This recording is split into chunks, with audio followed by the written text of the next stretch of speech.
ಓಂ ನಮೋ ಭಗವತೆ ವಾಸುದೇವಾಯ. ಓಂ ನಮೋ ಭಗವತೆ ವಾಸುದೇವಾಯ. ನಾರಾಯಣಂ ನಮಸ್ಕೃತ್ಯ ನರಂ ಚೈವ ನರೋತ್ತಮಂ ದೇವೀಂ ಸರಸ್ವತಿಂ ವ್ಯಾಸಂ ತತೋ ಜಯಾಮುದೀರಯೇ. ಶೃಣ್ವತಾಂ ಸ್ವತಃ ಕೃಷ್ಣ ಪುಣ್ಯಶ್ರವಣ ಕೀರ್ತನಃ. ಹೃದಯಂತಸ್ತು ಅಭದ್ರಾಣಿ ವಿದುನೋತಿ ಸುಹೃತ್ಸತಾಂ. ನಷ್ಟಪ್ರಾಯೇಷು ಅಭದ್ರೇಷು ನಿತ್ಯಂ ಭಾಗವತ ಸೇವಯಾ. ಭಗವತೀರುತ್ತಮ ಶ್ಲೋಕೆ ಭಕ್ತಿರ್ಭವತಿ ನೈಷ್ಟಕಿ. ಓಂ ಅಜ್ಞಾನತಿಮಿರಂಧಸ್ಯ ಜ್ಞಾನಾಂಜನಶಲಾಕಯಾ ಚಕ್ಷುರುನ್ಮಿಲಿತಂ ಯೇನ ತಸ್ಮೈ ಶ್ರೀ ಗುರುವೇ ನಮಃ. ನಮಾಯೋಂ ವಿಷ್ಣುಪದಾಯ ಕೃಷ್ಣಪೃಷ್ಠಾಯ ಭೂತಲೆ ಶ್ರೀಮತೆ ಜಯಪತಾಕ ಸ್ವಾಮಿನ್ನಿತಿ ನಾಮಿನೇ. ನಮಾಚಾರ್ಯ ಪಾದಾಯ ನಿತಾಯ ಕೃಪಪ್ರದಾಯಿನೇ ಗೌರಕತಧಾಮದೇ ನಗರ ಗ್ರಾಮತಾರಿಣೇ. ನಮಾಯೋಂ ವಿಷ್ಣುಪದಾಯ ಕೃಷ್ಣಪೃಷ್ಠಾಯ ಭೂತಲೆ ಶ್ರೀಮತೆ ಭಕ್ತಿವೇದಾಂತ ಸ್ವಾಮಿನ್ನಿತಿ ನಾಮಿನೇ. ನಮಸ್ತೆ ಸರಸ್ವತಿ ದೇವೆ ಗೌರವಾಣಿ ಪ್ರಚಾರಿಣೆ ನಿರ್ವಿಶೇಷ ಶೂನ್ಯವಾದಿ ಪಾಶ್ಚಾತ್ಯ ದೇಶತಾರಿಣೆ. ವಾಂಛಾಕಲ್ಪತರುಭಯಶ್ಚ ಕೃಪಾ ಸಿಂಧುಭ್ಯ ಏವ ಚ ಪತಿತನಾಂ ಪಾವನೇಭ್ಯೋ ವೈಷ್ಣವೇಭ್ಯೋ ನಮೋ ನಮಃ. ಜಯ ಶ್ರೀ ಕೃಷ್ಣ ಚೈತನ್ಯ ಪ್ರಭು ನಿತ್ಯಾನಂದ ಶ್ರೀ ಅದ್ವೈತ ಗದಾಧರ ಶ್ರೀವಾಸಾದಿ ಗೌರಭಕ್ತವೃಂದ. ಹರೇ ಕೃಷ್ಣ ಕೃಷ್ಣ ಕೃಷ್ಣ ಹರೇ ಹರೇ, ಹರೇ ರಾಮ ರಾಮ ರಾಮ ಹರೇ ಹರೇ.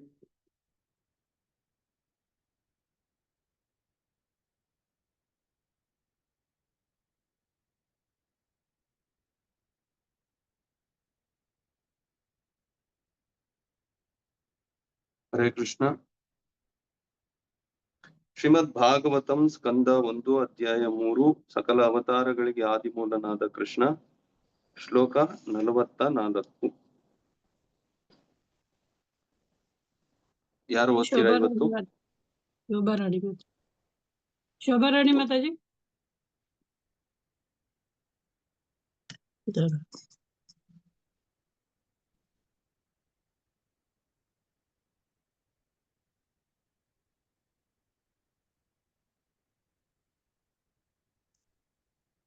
ಪ್ರಭು ಅವ್ರು ಬಂದಿಲ್ಲ.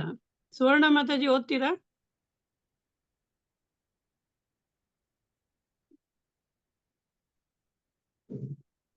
ಸುವರ್ಣ ಮಾತಾಜಿ ನಾನೇ ಓದಿದ್ದೀನಿ. ಮೊನ್ನೆ ಓದಿದ್ರಲ್ಲ, ಓದಿ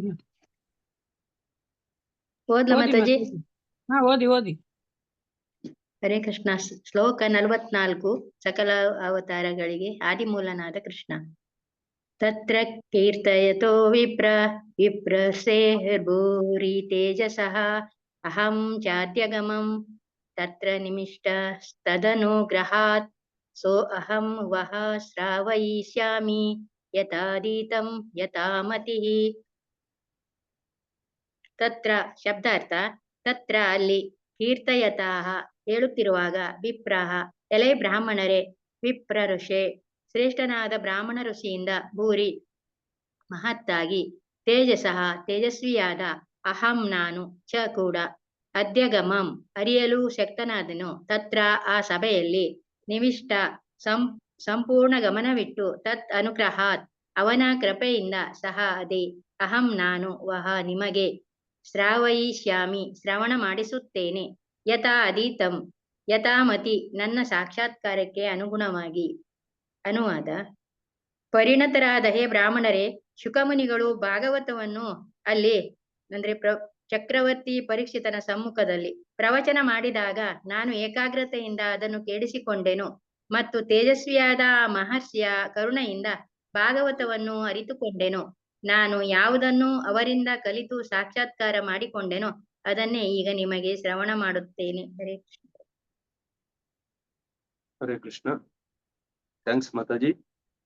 ಹರೇ ಕೃಷ್ಣ ಪ್ರಭು.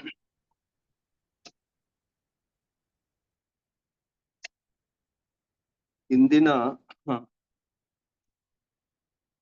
40ರಿಂದ 40ನೇ ಶ್ಲೋಕದಿಂದ ಇಲ್ಲಿವರೆಗೂ 44ನೇ ಶ್ಲೋಕದವರೆಗೂ 4 ಶ್ಲೋಕಗಳು 40, 41, 42, 43 ಮತ್ತೆ 44 5 ಶ್ಲೋಕ. ಈ 5 ಶ್ಲೋಕಗಳಲ್ಲಿ ಶ್ರೀಮದ್ ಭಾಗವತ ಏನು ಅನ್ನೋದು, ಮತ್ತೆ ಅದನ್ನ ಯಾವ ತರ ಬಂತು, ಮತ್ತೆ ಅದನ್ನ ನಾವ್ ಯಾವ ತರ ಯಾರ್ಯಾರು ಕೇಳಿಸ್ಕೊಂಡ್ರು, ಮತ್ತೆ ಅದರಿಂದ ಯಾವ ತರ ಪ್ರಯೋಜನ ಆಯ್ತು, ಮತ್ತೆ ಅದರಿಂದ ನಾವೇನು ಪಡ್ಕೋಬೇಕು, ಮತ್ತೆ ನಾವ್ ಯಾವ ತರ ಕೇಳಿಸ್ಕೋಬೇಕು ಅನ್ನೋದನ್ನ ಇಲ್ಲಿ ಪ್ರಭುಪಾದರು ನಮ್ಗೆ ತುಂಬಾ ಚೆನ್ನಾಗಿ ತಿಳುವಳಿಕೆ ಕೊಡ್ತಾ ಹೋಗ್ತಾ ಇದ್ದಾರೆ ಭಾವಾರ್ಥಗಳಲ್ಲಿ. ಅದರಲ್ಲೂ ವಿಶೇಷವಾಗಿ ಸೂತ ಗೋಸ್ವಾಮಿಗಳು ಯಾವ ತರ ಈ ಒಂದು ಶ್ರೀಮದ್ ಭಾಗವತವನ್ನ ಕೇಳಿಸ್ಕೊಂಡ್ರು ಅನ್ನೋದನ್ನ ಖುದ್ದಾಗಿ ಅವರೇ ಹೇಳ್ತಾ ಇದ್ದಾರೆ. ಹೇಳೋರು ಮತ್ತೆ ಅದು ಭಗವಂತ ದೇವೋತ್ತಮ ಪರಮಪುರುಷ ವೇದವ್ಯಾಸರಿಂದ ಪ್ರಾಪ್ತಿಯಾಗಿದೆ. ಅದನ್ನ ಅತ್ಯಂತ ಉತ್ಕೃಷ್ಟ ಆಗಿರುವಂತ ಸೂತ ಗೋಸ್ವಾಮಿ ಸುಖದೇವ್ ಗೋಸ್ವಾಮಿಗಳು ಅದನ್ನ ಮೊದಲನೇ ಸಲ ಪಡ್ಕೊಂಡ್ರು ಅವರಿಂದ. ಅದಾದ್ಮೇಲೆ ಇಡೀ ಪೃಥ್ವಿಗೆ ರಾಜ ಆಗಿರುವಂತ ಪರೀಕ್ಷಿತ್ ಮಹಾರಾಜರು ತಮ್ಮ ಸಾವಿನ ಗಳಿಗೆಯಲ್ಲಿ ಎಲ್ಲ ಋಷಿ ಮುನಿಗಳು ಸೇರಿ ತೀರ್ಮಾನ ತಗೊಂಡ್ರು, ಏನು ಶ್ರೀಮದ್ ಭಾಗವತದ್ದು ಶ್ರವಣ ಮಾಡ್ಬೇಕು ಅಂತ. ಅದನ್ನ ಸುಖದೇವ್ ಗೋಸ್ವಾಮಿಗಳು ಯಥಾವತ್ತಾಗಿ ಅವ್ರ ಸರದಿಯಲ್ಲಿ ಅದನ್ನ ಅವ್ರಿಗೆ ತಿಳುವಳಿಕೆ ಕೊಟ್ರು. ಅದಾದ್ಮೇಲೆ ಶ್ರೀಮದ್ ಭಾಗವತ ಯಾವ ತರ ಈ ಕಲಿಯುಗದಲ್ಲೂ ವಿಶೇಷವಾಗಿ ಭಗವಂತ ಈ ಒಂದು ಲೀಲೆಗಳನ್ನ ಮುಗಿಸ್ಕೊಂಡು ಹೋದ್ಮೇಲೆ ಅದೇ ಧರ್ಮದ ಆಧಾರ ಆಗಿರೋದು ಅನ್ನೋದನ್ನ ಇಲ್ಲಿ ನಮ್ಗೆ ತಿಳುವಳಿಕೆ ಕೊಟ್ರು. ಅದರಲ್ಲೂ ವಿಶೇಷವಾಗಿ ಈ ಒಂದು ಶ್ರೀಮದ್ ಭಾಗವತ ಮತ್ತೆ ಭಗವದ್ಗೀತೆಗಳು,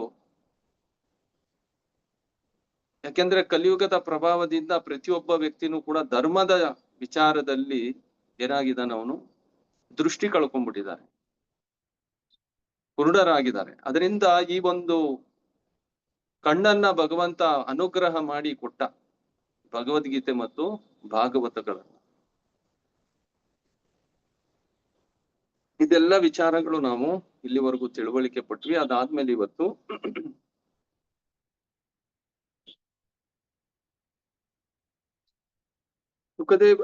ಸೂತ ಗೋಸ್ವಾಮಿಗಳು ಯಾವ ತರ ಇದನ್ನ ಏಕಾಗ್ರತೆಯಿಂದ ಪಡ್ಕೊಂಡ್ರು ಅನ್ನೋದು ಇಲ್ಲಿ ತುಂಬಾ ಮುಖ್ಯ ಆಗಿರೋದು ವಿಚಾರ. ಅದನ್ನೇ ಅವರೇ ಏನ್ ಹೇಳ್ತಾ ಇದ್ದಾರೆ, ಪರಿಣಿತರಾದ ಈ ಬ್ರಾಹ್ಮಣರೇ, ಸುಖದೇವ ಗೋಸ್ವಾಮಿಗಳು ಭಾಗವತವನ್ನು ಚಕ್ರವರ್ತಿ ಪರೀಕ್ಷಿತನ ಸಮ್ಮುಖದಲ್ಲಿ ಪ್ರವಚನ ಮಾಡಿದಾಗ ನಾನು ಏಕಾಗ್ರತೆಯಿಂದ ಅದನ್ನು ಕೇಳಿಸಿಕೊಂಡೆನು. ಕೇಳೋರೆಲ್ಲ ತುಂಬಾ ಶ್ರೇಷ್ಠವಾಗಿದ್ದಾರೆ, ಆದ್ರೆ ಕೇಳೋರನ್ನು ಕೂಡ ಇಲ್ಲಿ ಯಾವ ತರ ಇರಬೇಕು ಅನ್ನೋದು ತುಂಬಾ ಮುಖ್ಯ ಆಗಿ ಸೂತ ಗೋಸ್ವಾಮಿಗಳೇ ಉದಾಹರಣೆ ಮುಖಾಂತರವಾಗಿ ಅವರು ಇಲ್ಲಿ ಮುಂದೆ ವಿಚಾರ ಇಡ್ತಾ ಇದ್ದಾರೆ. ಅವ್ರು ಯಾವ ತರ ಕೇಳಿಸ್ಕೊಂಡ್ರು ಇಲ್ಲಿ, ನಿವಿಷ್ಟ ಸಂಪೂರ್ಣ ಗಮನವಿಟ್ಟು, ಪದ ಅರ್ಥದಲ್ಲಿ ಹೇಳ್ತಾರೆ. ನಿವಿಷ್ಟ ಅಂದ್ರೇನು, ಸಂಪೂರ್ಣವಾಗಿ ಗಮನ ಇದೆ ಅವ್ರ ಕಡೆ, ಅದ್ರ ಕಡೆ. ಪದೇ ಪದೇ ಆಚಾರ್ಯರು ಪ್ರಭುಪಾದರು ಮತ್ತೆ ನಮ್ಗೆ ತಿಳುವಳಿಕೆ ಕೊಡ್ತಾ ಇದ್ದಾರೆ. ಭಾಗವತ ಅಂದ್ರೆ ಏನಪ್ಪಾ ಅಂದ್ರೆ ಖುದ್ದಾಗಿ ಭಗವಂತನೇ. ಭಗವಂತ ಎದುರುಗಡೆ ಇರ್ಬೇಕಂದ್ರೆ ನಾ ಬೇರೆ ಏನು ವಿಚಾರ ಮಾಡಲ್ಲ, ನಮ್ ಗಮನ ಪೂರ್ತಿ ಏನಿರುತ್ತೆ, ಇವಾಗ ಭಗವಂತ ಎದುರುಗಡೆ ಬಂದ್ ನಿಂತ್ರೆ ನಾವ್ ಏನ್ ಮಾಡ್ತೀವಿ, ನಮ್ ಗಮನ ಪೂರ್ತಿ ಅಲ್ಲೇ ಗಮನ ಕೊಡ್ತೀವಿ. ಅದೇ ತರ ಭಾಗವತ ಅಂದ್ರೆ ಭಗವಂತನೇ. ಭಗವಂತನಿಗೂ ಮತ್ತೆ ಭಾಗವತಕ್ಕೂ ವ್ಯತ್ಯಾಸ ಇಲ್ಲ.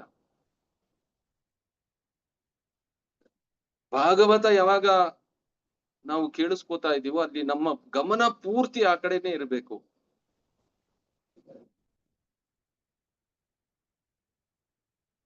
ಆದಷ್ಟು ನಮ್ ಸೇವೆಗಳು ದೇವಸ್ಥಾನಕ್ಕೆ ಬಂದಾಗ್ಲೂ ಕೂಡ ಅಷ್ಟೇ, ಆದಷ್ಟು ನಮ್ಮ ಸೇವೆಗಳು ಏನಿದೆಯೋ ಅದನ್ನೆಲ್ಲ ಮುಂಚಿತವಾಗಿ ಮುಗಿಸ್ಬೇಕಿಲ್ಲ, ಭಾಗವತ ಆದ್ಮೇಲೆ ಕೂತ್ಕೊಂಡು ಸೇವೆ ಮಾಡ್ಬೇಕು.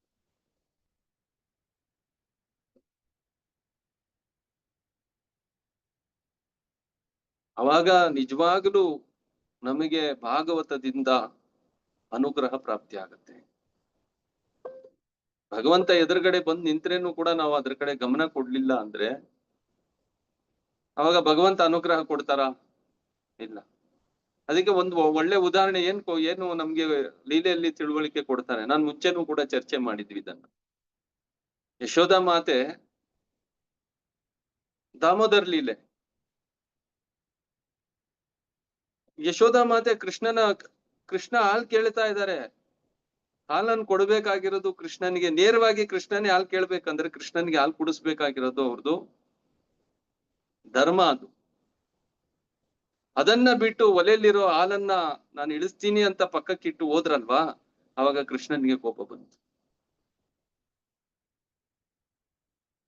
ಆಚಾರ್ಯರು ಈ ಲೀಲೆಯಿಂದ ನಮ್ಗೆ ಸೂಕ್ಷ್ಮತೆ ತಿಳುವಳಿಕೆ ಕೊಡ್ತಾ ಇದ್ದಾರೆ. ಯಾವಾಗ ಭಗವಂತ ಎದುರುಗಡೆ ಇದ್ರೆ ಅವರ ಸೇವೆ ಮಾಡ್ಬೇಕಾಗಿರೋದು ನಮ್ಮೆಲ್ಲರದು ಕರ್ತವ್ಯ ಇದೆ. ಅದೇ ತರ ಭಾಗವತ ಇದ್ರೆ, ಭಾಗವತ ತಿಳುವಳಿಕೆ ಕೊಡುವಂತ ಒಂದು ಸಂದರ್ಭ ಇದ್ರೆ, ಆ ಸಂದರ್ಭನ ನಾವು ಯಾವುದೇ ಕಾರಣಕ್ಕೂ ನಮ್ಮ ಮನಸ್ಸನ್ನ ಆ ಕಡೆ ಈ ಕಡೆ ಹೋಗ್ದಿರಾ ನಾವು ಸಂಪೂರ್ಣವಾಗಿ ಏಕಾಗ್ರತೆಯಿಂದ ಅದನ್ನ ಶ್ರವಣ ಮಾಡ್ಬೇಕಾಗಿರೋದು ಪ್ರತಿಯೊಬ್ಬರದು ಕರ್ತವ್ಯ. ಅದನ್ನ ಸೂತ ಗೋಸ್ವಾಮಿಗಳು ಇಲ್ಲಿ ಮಾಡಿದ್ರು. ಯಾವಾಗ ಸುಖದೇವ್ ಗೋಸ್ವಾಮಿಗಳು ಆ ಪ್ರವಚನವನ್ನ ಕೊಡ್ತಾ ಇದ್ರು, ಅವಾಗ ಸಂಪೂರ್ಣ ಆಗಿರೋದು ಗಮನ ಅಲ್ಲಿತ್ತು. ಅದರಿಂದ ಏಕಾಗ್ರತೆಯಿಂದ ಅದನ್ನು ನಾನು ಕೇಳಿಸಿಕೊಂಡೆನು ಮತ್ತು ತೇಜಸ್ವಿಯಾದ ಮಹರ್ಷಿಯ ಕರುಣೆಯಿಂದ ಭಾಗವತವನ್ನು ಅರಿತುಕೊಂಡೆನು. ಮತ್ತೆ ಆ ಭಾಗವತವನ್ನ ಅರ್ಥ ಮಾಡ್ಕೋಬೇಕಂದ್ರೆ ಮತ್ತೆ ಇಲ್ಲಿ ಕರುಣೆ ತುಂಬಾ ಮುಖ್ಯ ಆಗಿರೋದು ವಿಚಾರನ ಇಲ್ಲಿ ತಿಳುವಳಿಕೆ ಕೊಡ್ತಾ ಇದ್ದಾರೆ. ಯಾಕೆಂದ್ರೆ ಪರಂಪರೆ,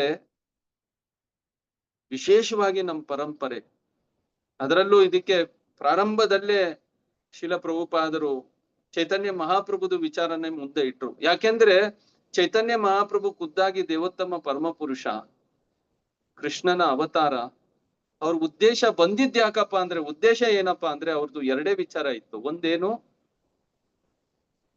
ಹರಿರ್ನಾಮ ಹರಿರ್ನಾಮ ಹರಿರ್ನಾಮ ಇವ ಕೇವಲ ಕಲೋ ನಾಸ್ತೇವ ಗತಿರನ್ಯತ. ಪ್ರತಿಯೊಬ್ಬರನ್ನು ಕೂಡ ಭಗವಂತನ ನಾಮಸ್ಮರಣೆಗಳನ್ನ, ಜಪನ, ಸಂಕೀರ್ತನವನ್ನ ಅವ್ರು ಮಾಡ್ಬೇಕು ಎಲ್ರು. ಈ ಉದ್ದೇಶದಿಂದ ಕೃಷ್ಣ ಮಹಾಪ್ರಭು ರೂಪದಲ್ಲಿ ಜಗತ್ತಿಗೆ ಬಂದಿದ್ದಾನೆ. ಅದೇ ಪ್ರಕಾರವಾಗಿ ಇನ್ನೊಂದು ಮುಖ್ಯ ಆಗಿರೋದು ಉದ್ದೇಶ ಏನು, ಶ್ರೀಮದ್ ಭಾಗವತದ ತಿಳುವಳಿಕೆ ಕೊಡಬೇಕಾಗಿತ್ತು. ಅದಕ್ಕಾಗಿನೇ ಮಹಾಪ್ರಭು ಬಂದ್ರು.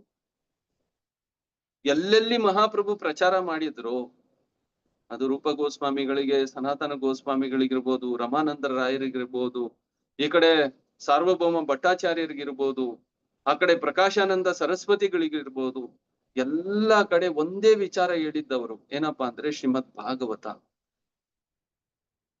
ಖುದ್ದಾಗಿ ಭಗವಂತ ದೇವೋತ್ತಮ ಪರಮಪುರುಷ ಭಾಗವತವನ್ನ ಅವರ ಮುಖದಿಂದ ಚೈತನ್ಯ ಮಹಾಪ್ರಭು ರೂಪದಲ್ಲಿ ಬಂದು ಎಲ್ರಿಗೆ ತಿಳುವಳಿಕೆ ಕೊಟ್ರು.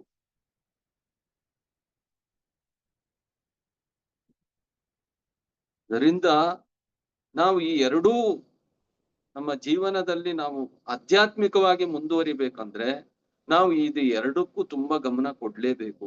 ಏಕಾಗ್ರತೆಯಿಂದ ಕುತ್ಕೊಂಡು ಜಪ ಮಾಡ್ಬೇಕು, ಏಕಾಗ್ರತೆಯಿಂದ ಕುತ್ಕೊಂಡು ಭಾಗವತವನ್ನ ಕೇಳಿಸ್ಕೋಬೇಕು. ಮತ್ತೆ ಯಾವಾಗ ಇದೆರಡು ಮಾಡ್ತೀವೋ, ಇಲ್ಲಿ ಸೂತ ಗೋಸ್ವಾಮಿಗಳು ಅದನ್ನೇ ಹೇಳ್ತಾ ಇರೋದು, ಯಾವಾಗ ಅದನ್ನ ಮಾಡಿದ್ರು ಅವಾಗ ಸುಖದೇವ್ ಗೋಸ್ವಾಮಿಗಳ ಪೂರ್ಣ ಅನುಗ್ರಹ ಅವರಿಗೆ ಪ್ರಾಪ್ತಿ ಆಯ್ತು. ಆ ಅನುಗ್ರಹದಿಂದ ಭಾಗವತನ ಅರ್ಥ ಮಾಡಿದ್ರು. ನಮ್ ಪರಂಪರೆಯಲ್ಲೂ ಅಷ್ಟೇ ವಿಚಾರ. ನಾವ್ ಯಾವಾಗ ಏಕಾಗ್ರತೆಯಿಂದ ಎರಡೂ ಶ್ರವಣ ಮತ್ತೆ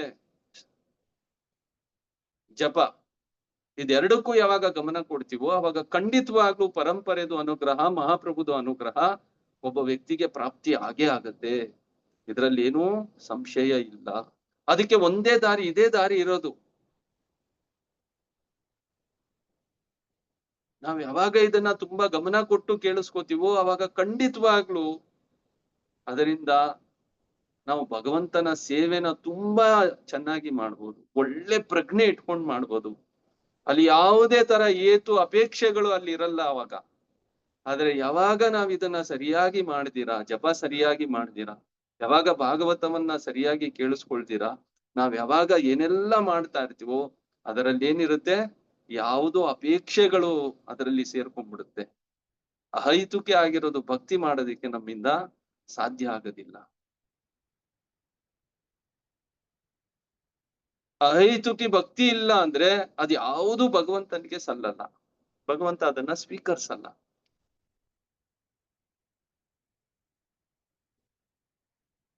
ಅದರಿಂದ ಇದೊಂದೇ ದಾರಿ. ಅಂತ ಒಂದು ಅನುಗ್ರಹ ಪರಂಪರೆಯಿಂದ ಪಡಿಬೇಕು ಅಂದ್ರೆ ನಾವೇನ್ ಮಾಡ್ಬೇಕು, ಏಕಾಗ್ರತೆಯಿಂದ ನಾವು ಭಗವಂತನ ನಾಮಸ್ಮರಣೆ ಮತ್ತೆ ಏಕಾಗ್ರತೆಯಿಂದ ಶ್ರೀಮದ್ ಭಾಗವತದ ಶ್ರವಣ ಎರಡನ್ನೂ ಮಾಡ್ಬೇಕು. ಅದರಿಂದ ಇಲ್ಲಿ ಏನ್ ಹೇಳ್ತಾ ಇದಾರೆ, ಅಂತ ತೇಜಸ್ವಿ ಮಹರ್ಷಿಗಳು ಕರುಣೆಯಿಂದ ಭಾಗವತವನ್ನು, ಅವರ ಕರುಣೆಯಿಂದ ಭಾಗವತವನ್ನು ಅರಿತುಕೊಂಡೆನು. ನಾನು ಯಾವುದನ್ನು ಅವರಿಂದ ಕಲಿತು ಸಾಕ್ಷಾತ್ಕಾರ ಮಾಡಿಕೊಂಡನೋ ಅದನ್ನು ಈಗ ನಿಮಗೆ ಶ್ರವಣ ಮಾಡಿಸುತ್ತೇನೆ. ಅದರಿಂದ ಅವರಿಂದ ನಾನು ಏನ್ ಕಲ್ತಿದ್ದೀನೋ ಅದನ್ನ ನಾನು ಇವಾಗ ಮತ್ತೆ ನಿಮ್ಗೆ ತಿಳುವಳಿಕೆ ಕೊಡ್ತಾ ಇದ್ದೀನಿ. ಅದನ್ನೇ ಏನ್ ಹೇಳ್ತಾರೆ, ಯಥಾ ಧೀಮಂ ಯಥಾ ಮತಿ, ನನ್ನ ಸಾಕ್ಷಾತ್ಕಾರಕ್ಕೆ ಅನುಗುಣವಾಗಿ ನಾನೇನು ಅದರಲ್ಲಿ ಸಾಕ್ಷಾತ್ಕಾರ ಮಾಡಿದ್ದೀನೋ. ನೋಡಿ ಇಲ್ಲಿ ಈ ಪದ ಯಾಕೆ ಉಪಯೋಗಿಸ್ತಾ ಇದ್ದಾರೆ ಅಂದ್ರೆ, ಇದು ಯಾವುದೋ ಮೂಢನಂಬಿಕೆದು ವಿಚಾರ ಅಲ್ಲ, ಅವ್ರು ಹೇಳಿದ್ದನ್ನ ನನಗೆ ಸಾಕ್ಷಾತ್ಕಾರ ಆಗಿದೆ. ಇವತ್ತು ಪ್ರಭುಪಾದರ ವಾಣಿನೂ ಕೂಡ ಅದೇ ಇದ್ದಿದ್ದು. ಪ್ರಭುಪಾದರ ವಾಣಿಯಲ್ಲಿ ಏನ್ ಹೇಳಿದ್ರು, ಕೃಷ್ಣ ಪ್ರಜ್ಞೆ ಅನ್ನೋದು, ಭಗವಂತನ ವಿಚಾರಗಳು ಅನ್ನೋದು, ಸೇವೆ ಅನ್ನೋದೇನಪ್ಪಾ ಅಂದ್ರೆ ಅದು ಯಾವುದೋ ಮೂಢನಂಬಿಕೆದು ವಿಚಾರ ಅಲ್ಲ. ಪ್ರತಿಯೊಬ್ಬರಿಗೂ ಅದರಿಂದ ಸಾಕ್ಷಾತ್ಕಾರ ಆಗತ್ತೆ.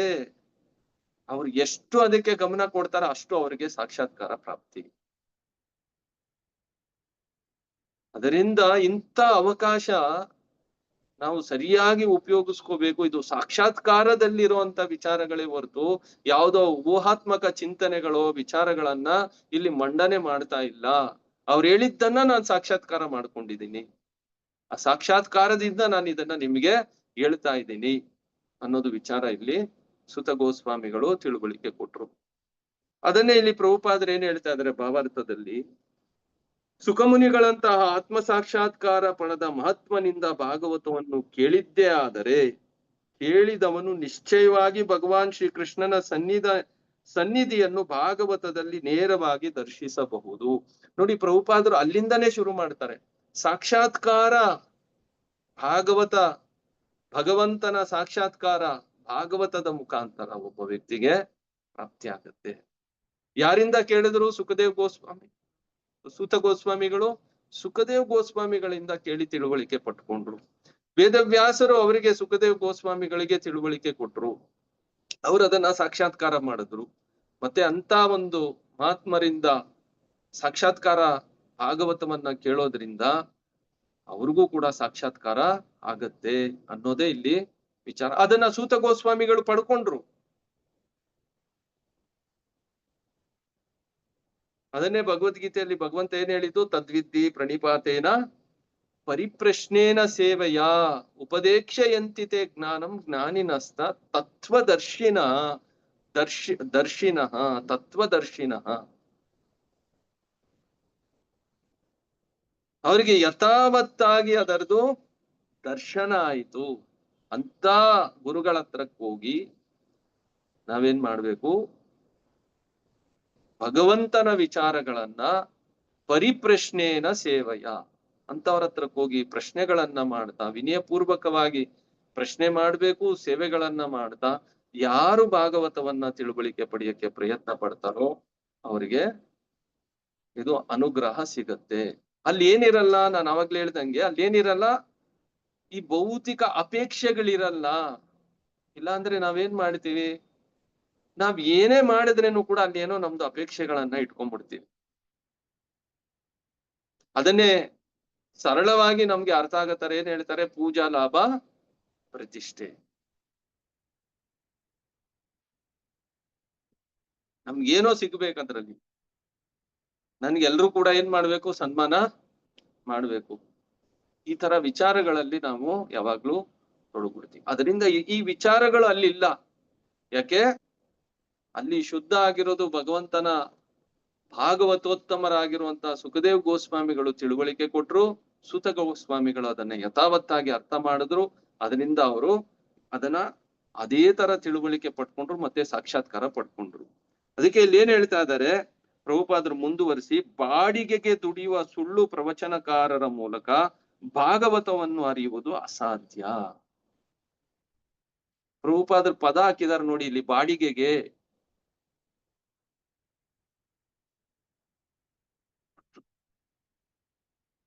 ಸುಳ್ಳು ಪ್ರವಚನಕಾರರು, ಸುಳ್ಳು ಪ್ರವಚನಕಾರರಂದ್ರೇನು? ಅಲ್ಲಿ ಸಾಕ್ಷಾತ್ಕಾರದ ವಿಚಾರ ಅವರಲ್ಲಿ ಇರಲ್ಲ. ಅಂತವರಿಂದ ಭಾಗವತವನ್ನ ತಿಳುವಳಿಕೆ ಪಡೆಯೋದು ಅಸಾಧ್ಯ ಆಗಿದೆ. ಏಕೆಂದ್ರೆ ಅಂತ ಹುಸಿ ಪ್ರವಚನಕಾರರ ಭಾಗವತ ಪಠಣದಿಂದ ಸ್ವಲ್ಪ ಹಣವನ್ನು ಸಂಪಾದಿಸುವ ಉದ್ದೇಶವನ್ನು ಹೊಂದಿರುವವನು ಹಾಗೆ ಸಂಪಾದಿಸಿದ ಹಣವನ್ನು ಲೈಂಗಿಕ ಲಂಪಟತೆಯಲ್ಲಿ ತೊಡಗಿಸುವವನು ಆಗಿರುತ್ತಾನೆ. ಅದ್ ಯಾವ್ದು ಇಲ್ಲಿ ಪ್ರಭುಪಾದರು ಹಣ ಅಂತ ಹಾಕಿದ್ದಾರೆ, ಯಾವ್ದಾದ್ರೂ ಇರ್ಲಿ,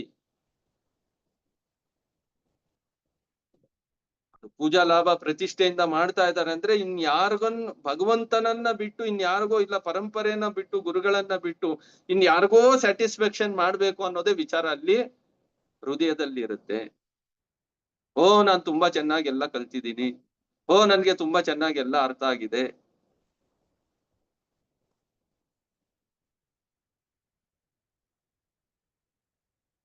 ಇದೆಲ್ಲಾನು ಕೂಡ ಇಲ್ಲಿ ಲೈಂಗಿಕ ಲಂಪಟತೆ ಅಂತ ಏನ್ ಹೇಳ್ತಾ ಇದಾರಲ್ಲ, ಇದೆಲ್ಲಾನು ಕೂಡ ಸೂಕ್ಷ್ಮ ರೂಪದಲ್ಲಿ ನಮ್ಮ ಕಾಮ ವಾಸನೆಯನ್ನು ಏನ್ ಮಾಡ್ತಾ ಇದೆ, ಬೆಳೆಸ್ತಾ ಇರುತ್ತೆ.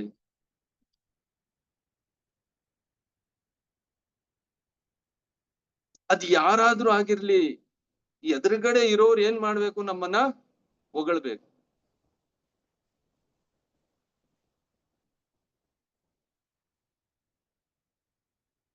ಕಾಮದ್ದು ವಿಸ್ತಾರಗಳೇ ಇವೆಲ್ಲಾನು ಕೂಡ.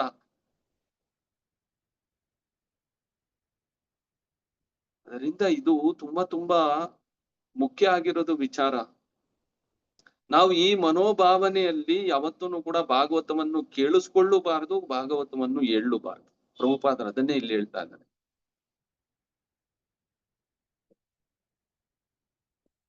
ಯಾಕೆಂದ್ರೆ ಜೀವಾತ್ಮಗಳಾಗಿರೋರು ನಾವು ಅನಾದಿ ಕಾಲದಿಂದ ಭಗವಂತನನ್ನ ಮರ್ತೋಗಿ ಈ ಭೌತಿಕ ಜಗತ್ತಲ್ಲಿ ಪಡಬಾರದ ಪಾಡುಗಳನ್ನ, ಅನುಭವಗಳನ್ನ ಮಾಡ್ತಾ ಹೋಗ್ತಾ ಇದ್ದೀವಿ. ಎಷ್ಟು ಒಂದ ಎರಡ ಲೆಕ್ಕ ಇಲ್ದಿರ ಇರೋಷ್ಟು ಸಮಸ್ಯೆಗಳಲ್ಲಿ ನಾವು ಜನ್ಮ ಜನ್ಮಾಂತರಗಳಲ್ಲೂ ಸಿಕ್ಕಾಕೊಂಡ್ಬಿಟ್ಟಿದ್ದೀವಿ.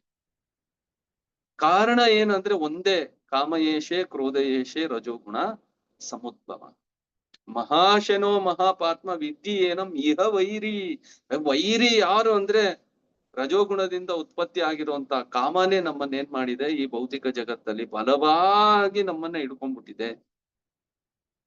ಅದರಿಂದ ಇದನ್ನ ಅಷ್ಟು ಸುಲಭವಾಗಿ ಬಿಡಿಸ್ಕೊಂಡು ಹೋಗೋದು ಕಷ್ಟ ಇದೆ, ಸಾಧ್ಯ ಇಲ್ಲ. ಆದರೆ ಯಾರು ಪ್ರಾಮಾಣಿಕತೆಯಿಂದ,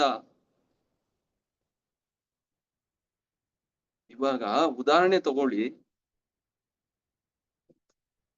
ಶಾಸ್ತ್ರಗಳಲ್ಲಿ ನಮ್ಗೆ ಉದಾಹರಣೆ ಮುಂದೆ ಇಡ್ತಾ ಇದ್ದಾರೆ. ನಾರದ ಮುನಿಗಳು ಮತ್ತೆ ಇಂದ್ರಂದು ಒಂದು ಕಥೆ ನಡೆಯುತ್ತೆ. ಬೃಹಸ್ಪತಿ ಶಾಪದಿಂದ ಇಂದ್ರದೇವರು ಏನ್ ಮಾಡಿದ್ರು, ಹಂದಿಯಾಗಿ ಜನ್ಮ ತಗೊಂಡ್ಬಿಟ್ಟಿದ್ದಾರೆ. ನಾರದ ಮುನಿಗಳು ಇದನ್ನ ನೋಡ್ತಾ ಇದ್ದಾರೆ. ಅವ್ರಿಗೆ ತುಂಬಾ ಕರುಣೆ ಆಯ್ತು. ಸರಿ ಆಯ್ತು, ಇಂದ್ರನಿಗೆ ಎಚ್ಚರಿಕೆ ಕೊಟ್ಬಿಡೋಣ ಅಂತ ಬಂದು ಅವ್ರು ಇಂದ್ರನ ರೂಪದಲ್ಲಿ ಇರೋ ಹಂದಿ ಜೊತೆ ಮಾತಾಡ್ತಾ ಇದ್ದಾರೆ. ಹೇಳ್ತಾ ಇದ್ದಾರೆ, ನೋಡು ನೀನ್ ಇಂದ್ರ, ನೀನ್ ಈ ಪರಿಸ್ಥಿತಿ ಅಲ್ಲ ನಿನ್ಗಿದು. ಇಂದ್ರ ಏನ್ ಹೇಳ್ತಾ ಇರೋದು, ಇಲ್ಲ ಇಲ್ಲ ಇದೆ ತುಂಬಾ ಚೆನ್ನಾಗಿದೆ, ನನ್ಗೆ ಇಲ್ಲಿ ಹೆಂಡತಿ ಮಕ್ಳೆಲ್ಲ ಇದ್ದಾರೆ, ತುಂಬಾ ಜನ ಮಕ್ಳಿದ್ದಾರೆ, ನನ್ಗೆ ತುಂಬಾ ತಿನ್ನಕ್ಕೆ ಒಳ್ಳೆ ವ್ಯವಸ್ಥೆ ಆಗೋಗಿದೆ ಇಲ್ಲಿ. ಇದೇ ನಮ್ ಪರಿಸ್ಥಿತಿ. ಏನಾಗಿದ್ದೀವಿ ಭೌತಿಕ ಜಗತ್ತಲ್ಲಿ, ನಾವು ಭಗವಂತನ ವಿಚಾರ, ಭಗವಂತನ ಭಕ್ತರು, ಪ್ರಭುಪಾದರಂತವ್ರು ಈ ಜಗತ್ತಿಗೆ ಬಂದು ನಮ್ಗೆ ವಿಚಾರಗಳನ್ನ ತಿಳುವಳಿಕೆ ಕೊಡ್ಬೇಕಂದ್ರೆ ನಾವೇನ್ ಯೋಚನೆ ಮಾಡ್ತಾ ಇದೀವಿ, ಇಲ್ಲ ಇಲ್ಲ ನಾನು ಇದು ತುಂಬಾ ಚೆನ್ನಾಗಿದೆ, ನನಗೆ ಇದು ಮುಖ್ಯ, ನನ್ಗೆ ಅದೆಲ್ಲ ಮುಖ್ಯ, ಈ ತರ ಯೋಚನೆ ಮಾಡ್ತಾ ಬದುಕ್ತಾ ಇದ್ದೀವಿ. ಅದಕ್ಕೆ ಆಚಾರ್ಯರು, ಶಾಸ್ತ್ರ ಏನ್ ಹೇಳ್ತಾ ಇದೆ, ಅಷ್ಟು ಸುಲಭ ಅಲ್ಲ ಈ ಪ್ರಜ್ಞೆ ಬರ್ಬೇಕು ಅಂದ್ರೆ ಒಬ್ಬ ವ್ಯಕ್ತಿಗೆ. ಅದಕ್ಕೆ ನಿರಂತರ ಆಗಿರೋದು ಸಾಧನೆ ಬೇಕು. ನಿರಂತರವಾಗಿದ್ದು ಕೊಂಡು ಶ್ರವಣ ತುಂಬಾ ಚೆನ್ನಾಗಿ ಗಮನ ಕೊಟ್ಟು ಶ್ರವಣ ಮಾಡಿದಾಗ ಪದೇ ಪದೇ ಪದೇ ಪದೇ ನಮ್ಗೆ ತಿಳುವಳಿಕೆ ಕೊಡ್ತಾ ಹೇಳ್ತಾ ನಮ್ ಹೃದಯದಲ್ಲಿರೋ ಈ ಕಾಮ ವಾಸನೆಗಳು ಕಡಿಮೆ ಆಗ್ತಾ ಹೋದಾಗ ಮಾತ್ರನೇ ನಮ್ಗೆ ಅರ್ಥ ಆಗುತ್ತೆ. ಇಲ್ಲ ನಾನು ಕೆಟ್ಟ ಪರಿಸ್ಥಿತಿಯಲ್ಲಿ ಇದೀನಿ ಈ ಜಗತ್ತಲ್ಲಿ, ನಂದು ಒಳ್ಳೆ ಜೀವನ ಇಲ್ಲ ಇಲ್ಲಿ ಅನ್ನೋದು ನಮ್ಗೆ ಅರ್ಥ ಆಗುತ್ತೆ. ಅದಕ್ಕೆ ನಿತ್ಯಂ ಭಾಗವತ ಸೇವೆಯ, ನಿತ್ಯವಾಗಿ ಭಾಗವತ ಸೇವೆನ ನಾವು ಮಾಡ್ಬೇಕಾಗತ್ತೆ. ಯಾವಾಗೋ ಒಂದಿನ, ವಾರಕ್ಕೊಂದಿನ ನಾವು ಯಾವಾಗ ಮಾಡ್ತೀವೋ ಅಷ್ಟು ನಮ್ಮಲ್ಲಿ ಏನಾಗಲ್ಲ, ನಾವು ಅಲ್ಲಿ ಕೇಳಿಸ್ಕೊಂಡಾಗ ಮಾತ್ರ ಓ ಹೌದು ಸರಿ ಇದೆ ಕರೆಕ್ಟ್ ಇದೆ ಅನ್ಕೋತೀವಿ. ಅದಾದ್ಮೇಲೆ ಮತ್ತೆ ಒಂದಿನ ಆ ಒಂದು ವೈಬ್ರೇಷನ್, ಆ ಎಫೆಕ್ಟ್ ಇರುತ್ತೆ. ಹೌದಪ್ಪ ಕರೆಕ್ಟು, ನಾನು ಹಿಂಗಿರ್ಬೇಕು ಹಂಗಿರ್ಬೇಕು. ಮತ್ತೆ ಸೋಮವಾರ ಆದ್ರೆ ಮಂಗಳವಾರ ಆಗಿದ ತಕ್ಷಣ ಮತ್ತೆ ಯಾವ್ದೋ ಒಂದ್ ಸಮಸ್ಯೆ, ಮತ್ತೆ ಇನ್ನೊಂದು ಯಾವ್ದೋ ಅಪೇಕ್ಷೆ, ಅದರಿಂದ ಏನಾಗಿರ್ತೀವಿ ನಾವು ಮತ್ತೆ ಶನಿವಾರದವರೆಗೂ ಓಡ್ತಾ ಇರ್ತೀವಿ. ಮತ್ತೆ ಭಾನುವಾರ ಬಂದ್ರೆ ಅಯ್ಯೋ ಇವತ್ತು ದೇವಸ್ಥಾನಕ್ಕೆ ಹೋಗ್ಬೇಕಾ, ಇವತ್ತು ಒಂದಿನ ಸ್ವಲ್ಪ ಮಲಗಿ, ಭಾನುವಾರ ಅಲ್ವಾ ಸ್ವಲ್ಪ ರೆಸ್ಟ್ ತಗೊಂಡ್ಬಿಟ್ರೆ ಅನುಕೂಲ ಆಗುತ್ತೆ. ನಾವೇನ್ ಮಾಡ್ತೀವಿ, ಮತ್ತೆ ಮಾಯಲ್ಲಿ ಮಲಗ್ತೀವಿ. ಆದ್ರೇನು ಯಾರೋ ಒಬ್ರು ಪಕ್ಕದಲ್ಲಿ ಇರೋರು ಇಬ್ಬರಿಸ್ತಾರೆ, ಇಲ್ಲ ನೀನ್ ದೀಕ್ಷೆ ತಗೊಂಡಿದ್ಯಾ, ನೀನು ಗುರುಗೆ ಮಾತು ಕೊಟ್ಟಿದ್ಯಾ, ನೀನ್ ಬರ್ಬೇಕು ಅಂದಾಗ ಮತ್ತೆ ನಾವೇನ್ ಮಾಡ್ತೀವಿ, ಇಲ್ಲ ನಾವು ಓಡ್ತೀವಿ. ಮತ್ತೆ ಸೋಮವಾರದವರೆಗೂ ಪರವಾಗಿಲ್ಲ ಹಾಗೆ ಹೇಗೆ, ಆಮೇಲೆ ಮತ್ತೆ ಮಂಗಳವಾರದಿಂದ ಮತ್ತೆ ಶನಿವಾರ ಮತ್ತೆ ಅದೇ ಪರಿಸ್ಥಿತಿ.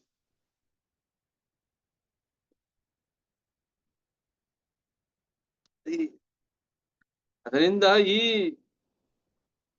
ಪ್ರಜ್ಞೆ ಏನಿದೆಯಲ್ಲ, ಇದನ್ನ ಅಷ್ಟು ಸುಲಭವಾಗಿ ಹೋಗ್ಸೋದು ಭಾರಿ ಕಷ್ಟ. ಅದಕ್ಕೆ ನಿತ್ಯಂ ಭಾಗವತ ಸೇವೆ, ನಿತ್ಯವಾಗಿ ಭಗವಂತನ ಭಾಗವತವನ್ನ ಶ್ರವಣ ಮಾಡ್ಬೇಕು. ಅದಕ್ಕೆ ಇಲ್ಲಿ ಪ್ರಭುಪಾದರು ಏನ್ ಹೇಳ್ತಾ ಇದ್ದಾರೆ, ಶ್ರೀಮದ್ ಭಾಗವತವನ್ನು ಲೈಂಗಿಕ ಭೋಗದಲ್ಲಿ ತೊಡಗಿರುವ ವ್ಯಕ್ತಿಗಳಿಂದ ಯಾರು ಅರಿಯುವುದು ಸಾಧ್ಯವಿಲ್ಲ.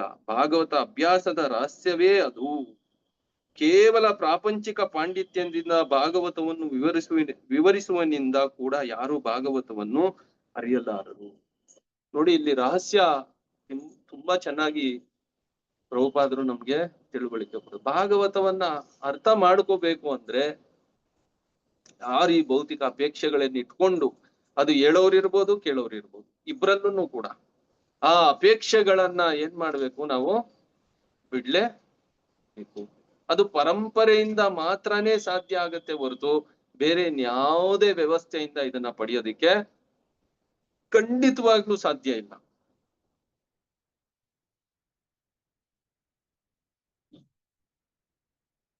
ಕೇವಲ ಪ್ರಾಪಂಚಿಕ ಪಾಂಡಿತ್ಯದಿಂದ ಭಾಗವತವನ್ನು ವಿವರಿಸುವನೆಂದು ಕೂಡ ಭಾಗವತವನ್ನು ಅರಿಯಲಾರರು.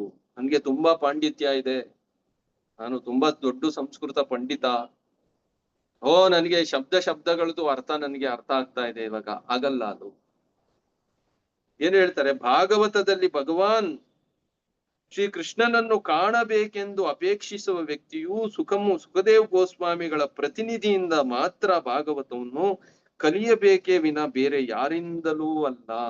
ಅದಕ್ಕೆ ಇಲ್ಲಿ ಪ್ರಭುಪಾದರು ಸ್ಪಷ್ಟವಾಗಿ ಹೇಳ್ತಾ ಇದ್ದಾರೆ,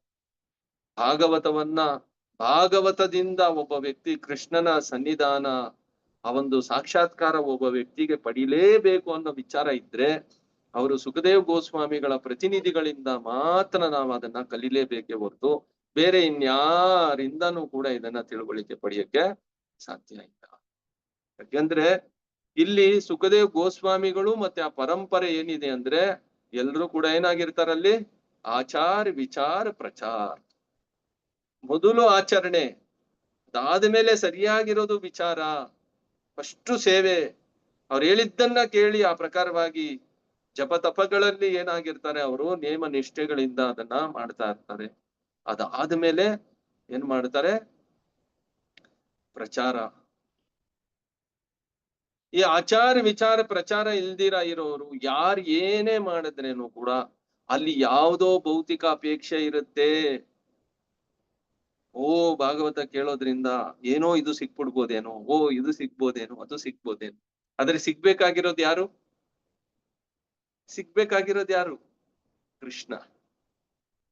ಕೃಷ್ಣ ಏನೇ ಹೇಳ್ತಾ ಇರೋದು ಭಗವದ್ಗೀತೆಯಲ್ಲಿ, ಸರ್ವಧರ್ಮಾನ್ ಪರಿತ್ಯಜ್ಯ ಮಾಮೇಕಂ ಶರಣಂ ವ್ರಜ ಅಹಂ ತ್ವಂ ಸರ್ವ ಪಾಪ್ಯೋಪ್ಯ ಮೋಕ್ಷಯಿಷ್ಯಾಮಿ ಮಾ ಶುಚ.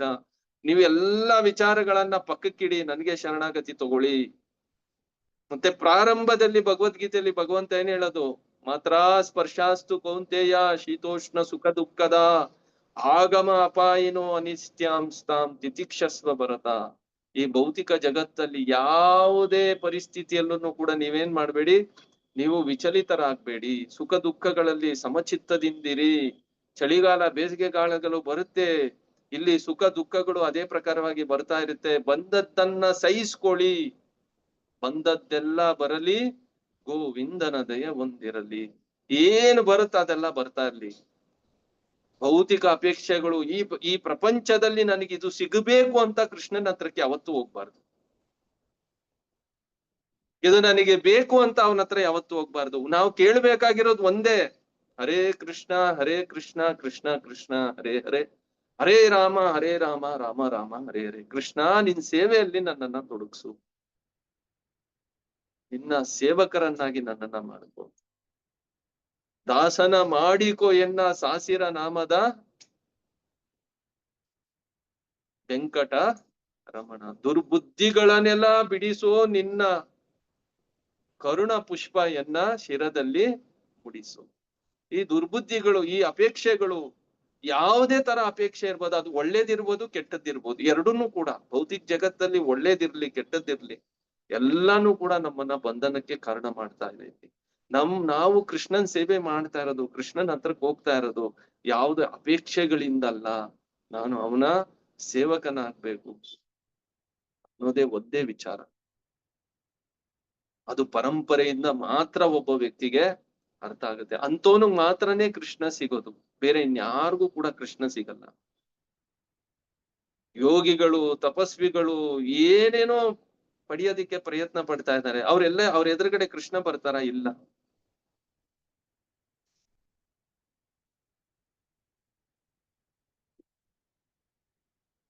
ಯತ್ರ ಗಾಯಂತಿ ಭಕ್ತ ತತ್ರ ತಿಷ್ಠಾಮಿ ನಾರದ. ಎಲ್ಲಿ ನನ್ ಭಗವಂತನ ಭಕ್ತರು ಯಾವಾಗ ನನ್ನ ಅಪೇಕ್ಷೆ ಇಲ್ದಿರ ನಾಮ ಸಂಕೀರ್ತನೆಯಲ್ಲಿ ತೊಡಗಿರ್ತಾರೋ ಅಲ್ಲಿ ನಾನು ಯಾವಾಗ್ಲೂ ಇರ್ತೀನಿ. ನಾನು ಯೋಗಿಗಳ ಹೃದಯದಲ್ಲಿಲ್ಲ, ನಾನು ವೈಕುಂಠದಲ್ಲೂ ಇಲ್ಲ, ನಾನು ಎಲ್ಲಿದ್ದೀನಿ?